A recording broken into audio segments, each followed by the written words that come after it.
Welcome to the first of our Pride Month series, and today we are talking about Neena Schwartz. Dr. Neena Schwartz is best known for her work in hormonal signaling pathways and the discovery of the hormone inhibin, as well as for her feminist activity for women in science. Neena was born in Baltimore, Maryland in 1926 and attended Goucher College, which at the time was a women's college in Baltimore, Maryland. She was initially interested in English and journalism, but became interested in physiology. And so during her summers, she conducted research at Johns Hopkins and at the Jackson Laboratory up in Maine. She graduated in 1948 and attended Northwestern University for her PhD in physiology. And while at Northwestern, she was the only female PhD student in the department. She received her PhD in 1953. In 1954, she was hired as a physiology instructor at the University of Illinois College of Medicine, and then the next year went to work at Michael Reese Hospital in Chicago. Now, if that sounds familiar, that is the same hospital where Leonidas Berry worked. And as a woman in science in the 50s and 60s, she dealt with a lot of nonsense, passive-aggressive comments from her fellows, microaggressions, actual just overt aggression. In her memoir, she talks about how the chairman of her department asked her to pour tea in meetings. Anyway, in 1961, she would return to the University of Illinois as a tenured professor and the only woman in the Department of Physiology. And then in 1973, she would return to Northwestern as the chair of biology. And while at Northwestern in 1974, she founded the Program for Reproductive Research, which would then develop into their Center for Reproductive Science.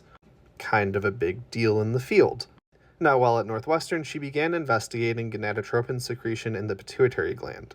This was part of her work looking into the hypothalamic pituitary adrenal axis. And so she was studying female rats that had been ovariectomized and then given estrogen and progesterone. Now, the models of the time predicted that this should be enough to inhibit follicle-stimulating hormone, but it didn't. She also wanted to explain what accounted for secondary follicular-stimulating hormone surges following gonadotropin release in rodents.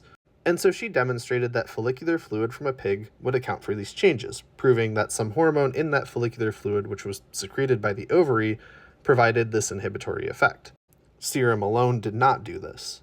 So her lab would go on to further characterize the structure and activity of this new protein called inhibin. Inhibin had been previously reported in the 1930s as this unidentified hormone in male rats. Basically, when they'd irradiated the gonad of male rats, it caused pituitary hypertrophy, and so they theorized that there was some unidentified hormone in the male rats that was preventing this.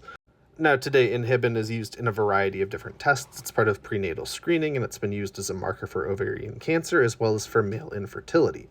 And naturally, Dr. Schwartz received a bunch of awards from the Endocrine Society, the Society for the Study of Reproduction, and a whole bunch of other groups for this work.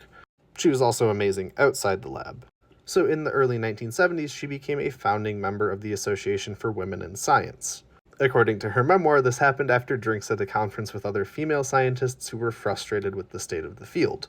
And they had pretty early wins. So early on, AWIS managed to achieve better representation of women on NIH grant review committees, which in turn helped provide more equitable funding.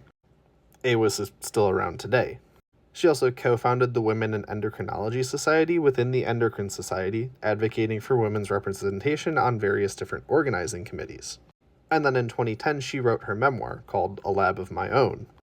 She wanted to detail her experience as a female scientist.